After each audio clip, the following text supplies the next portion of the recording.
Graça e paz, irmãos. Eu convido a igreja a abrir a Bíblia no Evangelho de Marcos, no capítulo 4. Nós vamos ler os versículos de 35 até o final do capítulo, até o versículo 41. Naquele dia, sendo já tarde, disse-lhes Jesus: passemos para a outra margem. E eles, os discípulos, despedindo a multidão, o levaram assim como estava no barco, e outros barcos o seguiam. Ora, levantou-se grande temporal de vento, e as ondas se arremessavam contra o barco, de modo que o mesmo já estava a encher-se de água. E Jesus estava na popa, na parte de trás do barco, dormindo sobre o travesseiro. Eles o despertaram e lhe disseram: Mestre, não te importa que pereçamos? E ele, despertando, repreendeu o vento e disse ao mar: acalma-te, emudece. O vento se aquietou e fez-se grande bonança, grande calmaria. Então lhes disse: por que sois assim tímidos? Como é que não tendes fé? E eles, possuídos de grande temor, diziam uns aos outros: quem é este que até o vento e o mar lhe obedecem?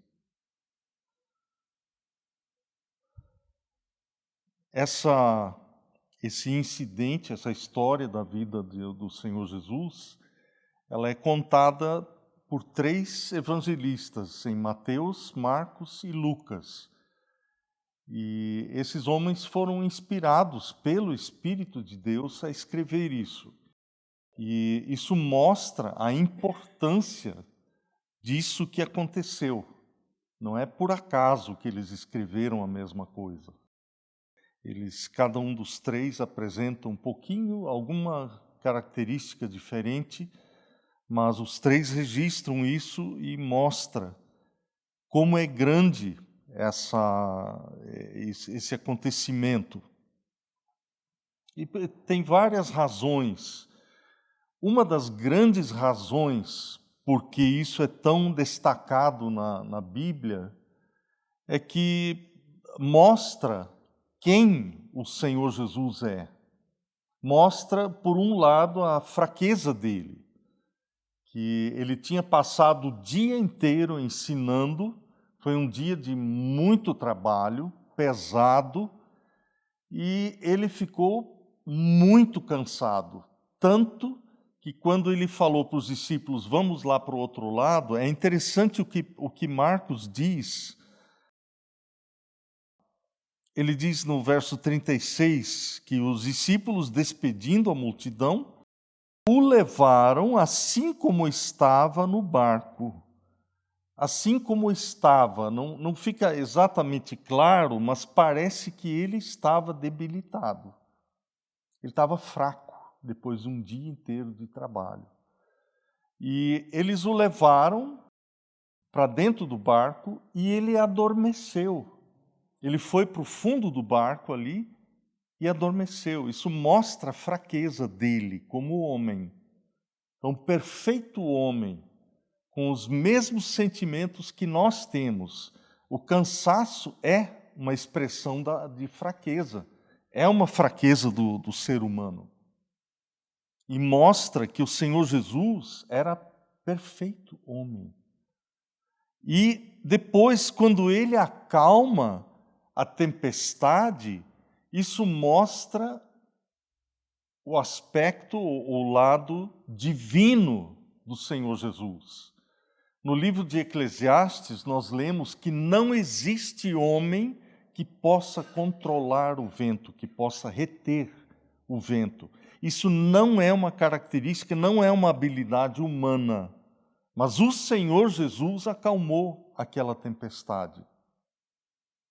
E no livro dos Salmos, nós vemos essa atribuição. Abra sua Bíblia lá no Salmo 65. Vamos primeiro no Salmo 89, os versículos 8 e 9. O salmista, Salmo 89, versículo 8, ele diz assim: ó Senhor, e a palavra Senhor aí na sua Bíblia deve estar escrita de outra forma, né, num versalete, tudo em maiúsculo, significa que na língua original, no hebraico, era a palavra Yahvé, ou Javé, ou Jeová, que significa, é o nome com o qual Deus se manifesta, o Deus que existe. E quando os judeus usavam esse nome, é um nome santo, que não é atribuído ao Deus único, ao Deus criador de todas as coisas.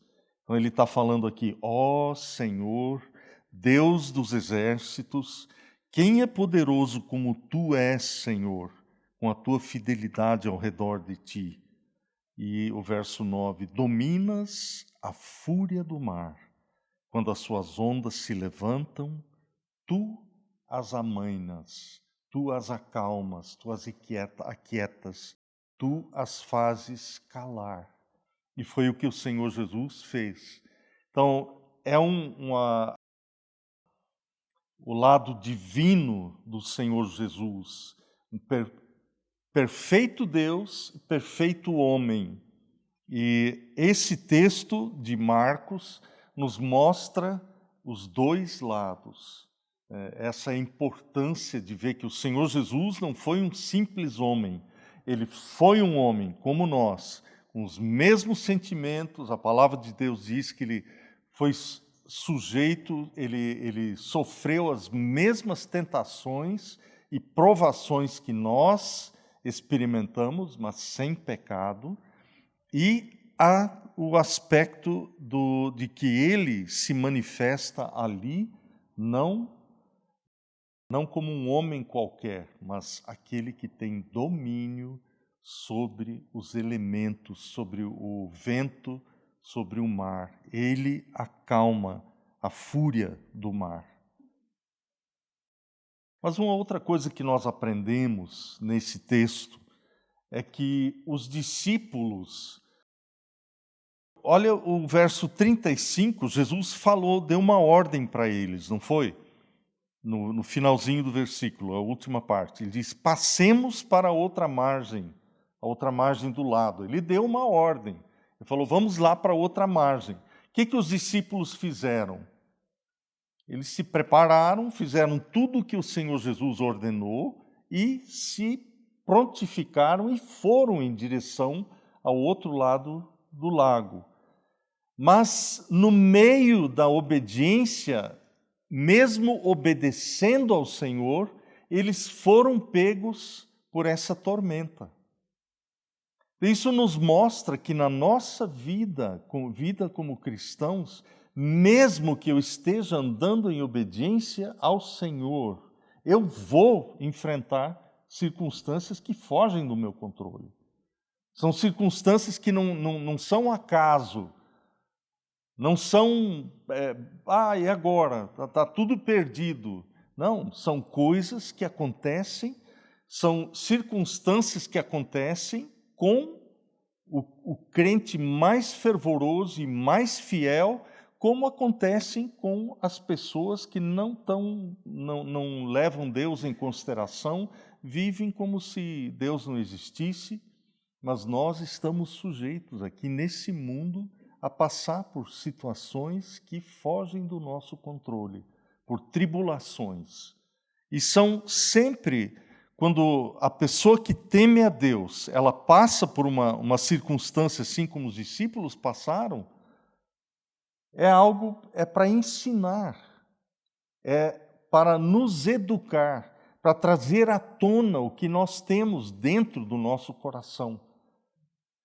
É interessante a maneira como os discípulos que já estavam andando há um certo tempo com o Senhor Jesus, quando o mar começou as ondas começaram a crescer, o vento a soprar, eles foram lá onde o Senhor Jesus estava dormindo, e falaram: mestre, o senhor não se importa? Eles, por assim dizer, eles deram um pito em Jesus. É como: o senhor não está nem aí, nós estamos em perigo de vida, o senhor não está nem aí.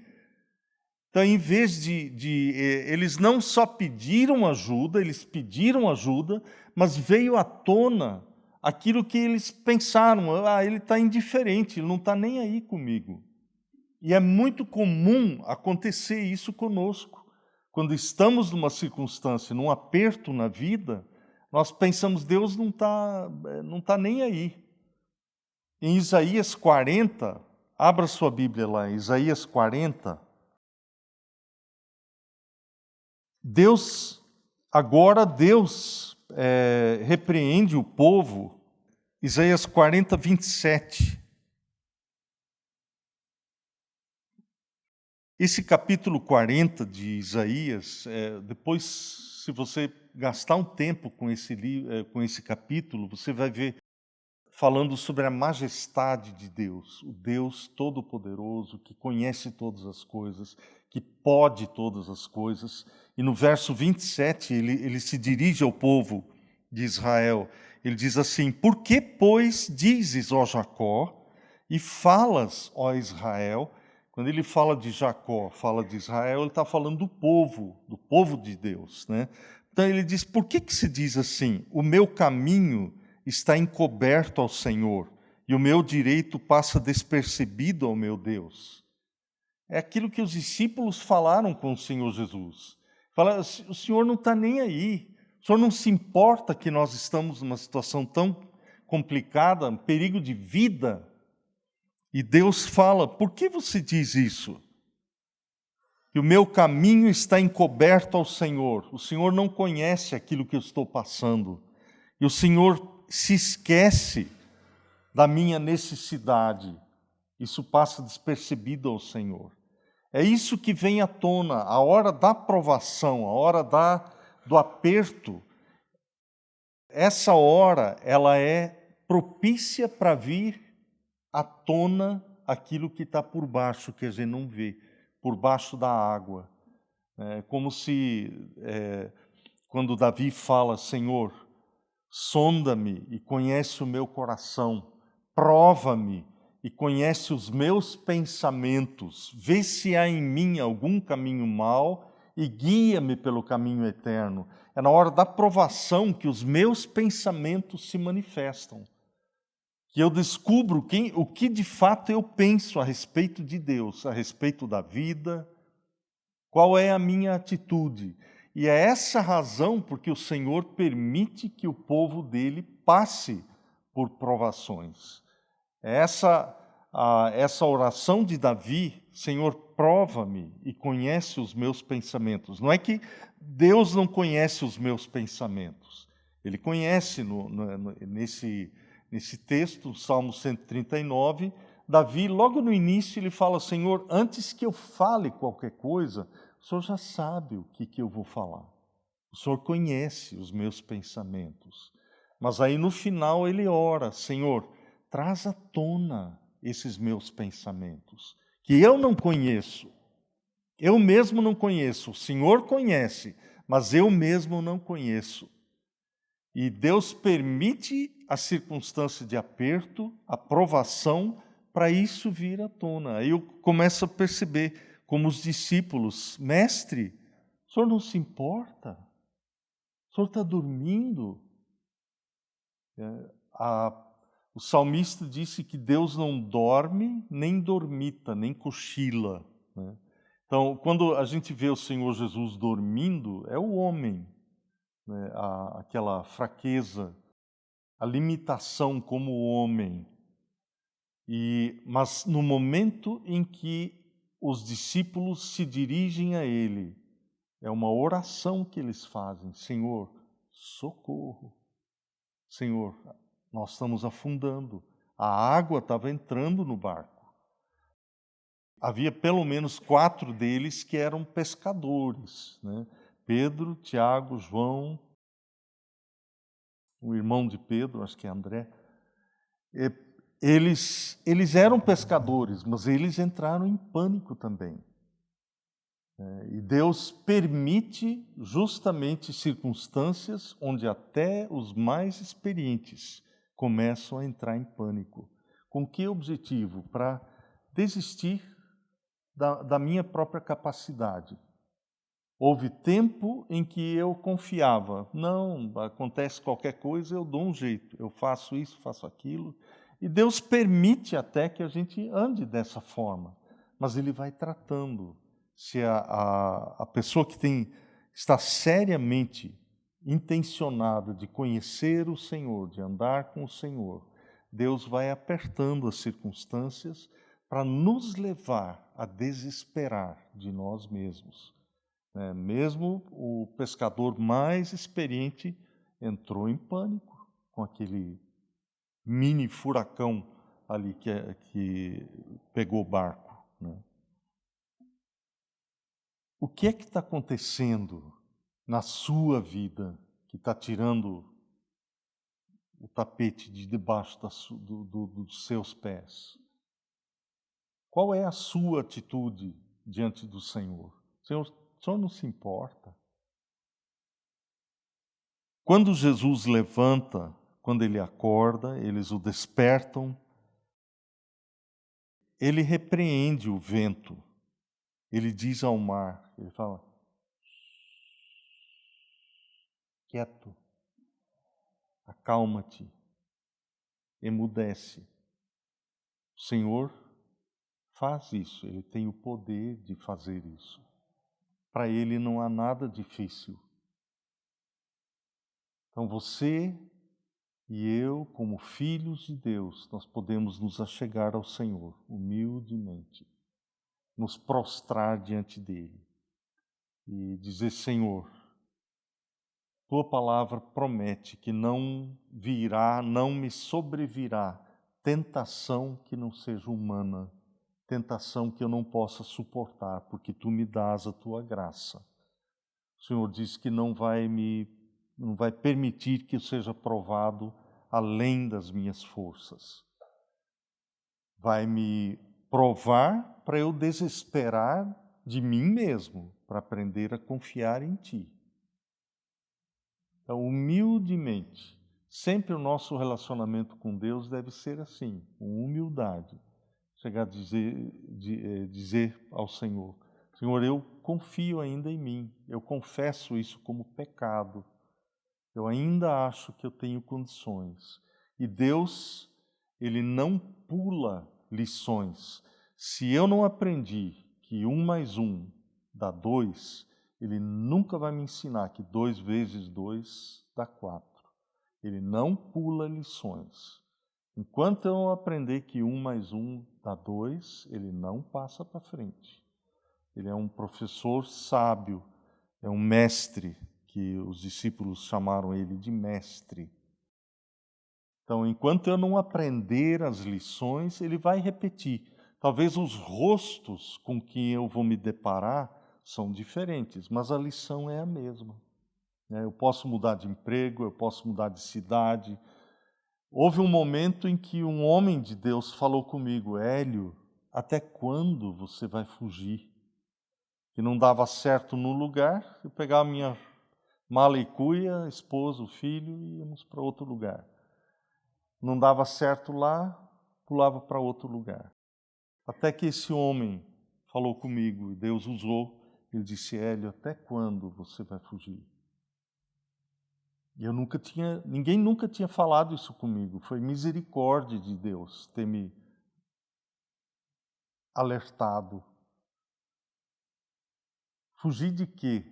Fugir de tratar das coisas que eu preciso tratar diante de Deus. A lição que eu preciso aprender, a me humilhar diante dEle, a recorrer a Ele com todo o meu coração, aprender a descansar nele no meio da tribulação. Isso não é uma fórmula que, se eu faço uma certa coisa, aí automaticamente vai mudar. Não, às vezes Deus não muda as circunstâncias. São dias, são semanas, são meses, às vezes anos, em que Deus nos permite permanecer numa determinada circunstância, onde Ele vai trabalhando, vai operando, e eu vou aprendendo a me humilhar diante dEle. Além de me humilhar, confiar nele, aprender que Ele fala, acalma-te, emudece as minhas próprias emoções, o próprio turbilhão que tem dentro do coração. E é interessante, o vento se aquietou e fez-se grande bonança, fez-se uma grande calmaria. O vento parou de soprar, as ondas pararam e houve uma bonança. Por quê? Porque o Senhor ordenou. E depois que ele fez isso, depois que ele socorreu os discípulos, ele os repreendeu. Docemente, mas firmemente. É o que o Senhor faz. Ele olhou para eles, ele disse, por que sois assim tímidos? Tem uma tradução que fala, por que vocês são tão covardes? E é a timidez, né? A covardia é a timidez, que não enfrenta o que precisa ser enfrentado. Aí ele pergunta, como é que não tendes fé? Por que vocês não confiam? Eu estou aqui. Ele prometeu a nós que Ele, até o fim dos séculos, estaria conosco todos os dias. Eis que estou convosco todos os dias, até a consumação dos séculos, até o final.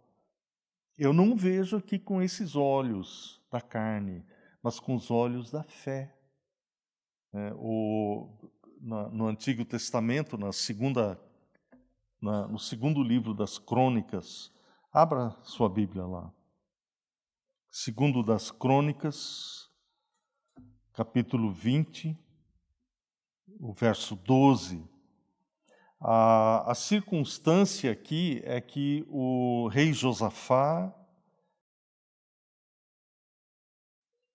ele estava sendo ameaçado e vinha contra ele um exército muito mais numeroso. Ele não tinha nem condições de enfrentar esse exército.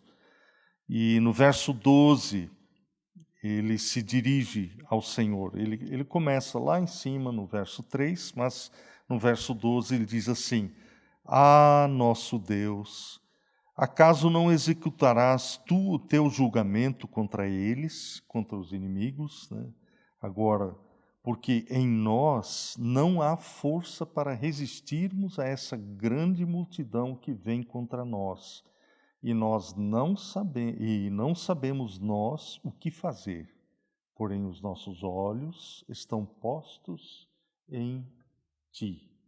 Não os olhos da carne, mas os olhos da fé.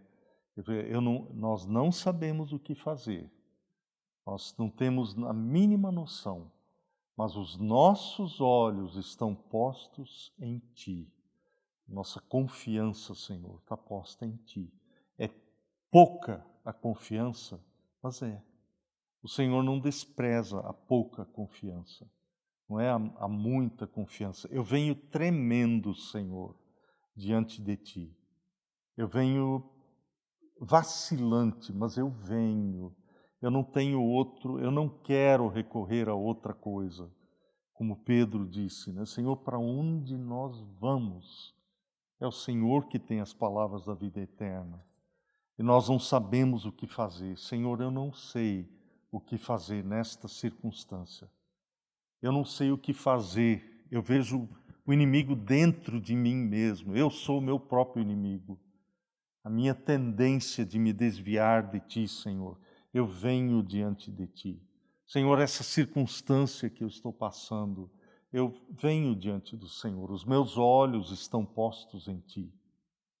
Assim como os discípulos chegaram a Jesus, Ele os repreendeu, mas Ele não repreende para empurrar para longe. Ele repreende para trazer para perto dEle. E se eu tenho o coração disposto a aprender, disposto a ser reprovado por Deus, quando Ele me reprova, Ele me atrai para Ele. Então, eu devo chegar dessa forma: Senhor, eu vejo todo o fracasso que eu sou, eu vejo toda a minha necessidade, eu não sei o que fazer, mas eu chego a Ti. Ele não despreza. Um coração contrito, um coração quebrantado, Ele não despreza. E o verso 41, no final, os discípulos, eles foram tomados de um temor tão grande, que eles dizem: quem é este que até os ventos, o vento e o mar lhe obedecem? Subitamente, eles tiveram uma consciência de que eles estavam diante de Deus. É aquilo que aconteceu com Pedro quando na pesca, que eles pescaram a noite toda, não pegaram nada. De manhã, o Senhor Jesus entrou no barco deles para ensinar o povo que estava na praia, e depois de ele ter ensinado, ele falou: agora vocês vão e pesquem. E Pedro falou: Senhor, nós tentamos a noite toda e não pegamos nada. De dia não é hora de pescar. Talvez ele tivesse pensado: será que o Senhor não sabe disso? Pescar é de madrugada, o pescador vai de madrugada pescar. Mas Pedro fala: mas Senhor, nós tentamos, não conseguimos nada, mas sobre a Tua palavra nós vamos lançar as redes. E fazendo isto, eles quase afundaram de tanto peixe que eles pegaram, porque fez na confiança naquilo que o Senhor Jesus falou. Encheram 2 barcos. E Pedro, quando ele viu aquilo que aconteceu, ele falou com o Senhor Jesus: Senhor, afasta-te de mim, porque eu sou pecador. Jesus não falou nada com ele. Ele só desceu sobre Pedro aquela consciência da incredulidade dele, do pecado dele, que ele estava diante do santo. Um homem santo, e não só um homem, mas Deus, homem. Quando nós, o que aconteceu com os discípulos aqui em Marcos, depois que eles viram que o vento se aquietou, as ondas pararam, eles tiveram essa mesma consciência, e aí ficaram conversando um com o outro: quem é esse? Quem é esse que até o vento e o mar lhe obedecem? Ele fala para o vento e o vento para, ele fala para o mar se acalma. Quem é esse? A gente esquece que é o Espírito de Deus que opera isto no coração, no nosso coração. Não é que eu, de tanto pensar e matutar, cheguei a uma conclusão. Não. É o Espírito de Deus que vai trabalhando na nossa vida. E é isso que nós devemos pedir: Senhor, abre os meus olhos, não estes olhos aqui da carne, mas os olhos do meu coração, os olhos do meu entendimento, que é uma coisa que só Deus pode fazer. Eu devo fazer, devo suplicar a Ele. E a minha pergunta para você hoje de manhã: o vento e o mar obedeceram ao Senhor Jesus. E são elementos criados, são criaturas, e não são pessoas, são elementos da criação, mas obedeceram ao Senhor. E você, que é um ser criado à imagem e semelhança de Deus, você obedece ao Senhor? Você se submete ao Senhor? Lá no Salmo 32, Davi fala, Deus, por boca de Davi, ele fala: não sejais como o cavalo ou a mula, que com freios e cabrestos lhe são dominados, de outra sorte eles não obedecem. Ele nos convida ali, ele diz: olha, você é um ser que tem inteligência, que tem você foi criado à imagem de Deus e a obediência deve ser voluntária. Como é que é no seu coração? Você obedece ao Senhor? E obedecer ao Senhor não é uma coisa romântica, assim, a hora que Deus falar comigo, como Jesus falou com o vento e com as nuvens, com o mar, eu vou obedecer. É aqui, meus irmãos, é aqui. É na palavra. Essa é a palavra santa de Deus. Então eu devo estudar as Escrituras e, Senhor, o que é que o Senhor tem para mim hoje? À medida que eu vou lendo as Escrituras, eu preciso comparar a minha vida, o que eu faço, com o que está escrito e ver se uma coisa bate com a outra. E onde a minha vida não bate com o que está escrito, eu preciso mudar. Eu preciso chegar diante de Deus, confessar, Senhor, eu estou em desobediência. Eu não estou me submetendo a Ti. Alguém me fere, alguém me ofende, ou alguém tem gratuitamente gosta de me tratar de um jeito que eu não é agradável. O que eu devo fazer por essa pessoa? Me ressentir, correr dessa pessoa, embora?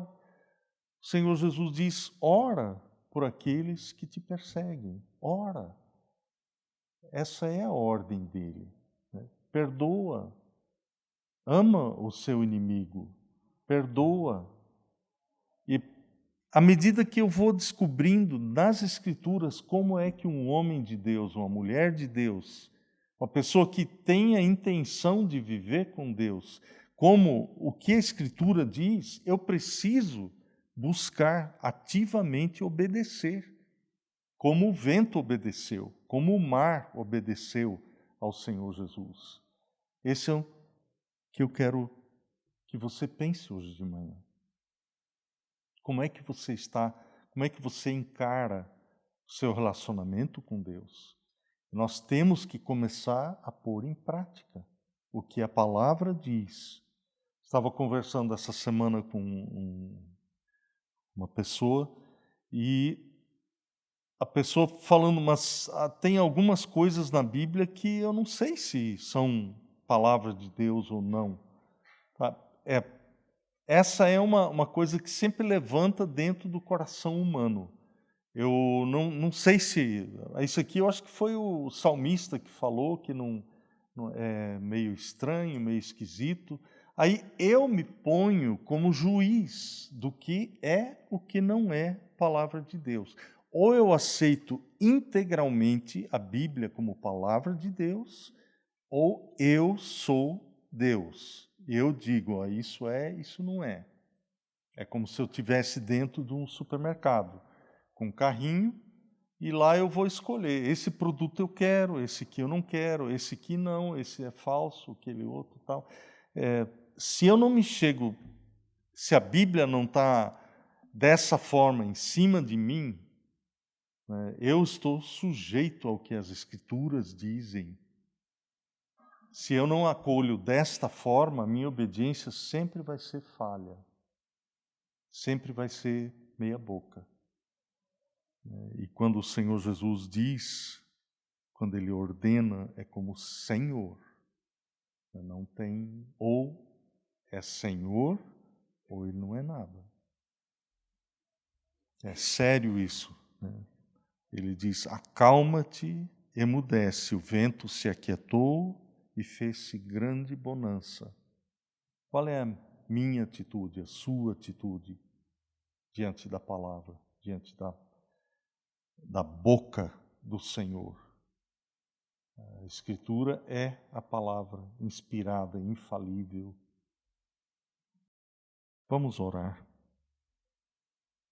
Senhor, nós clamamos a Tua misericórdia para atendermos a Tua voz, para não levarmos a vida levianamente diante de Ti, mas com seriedade, com sinceridade.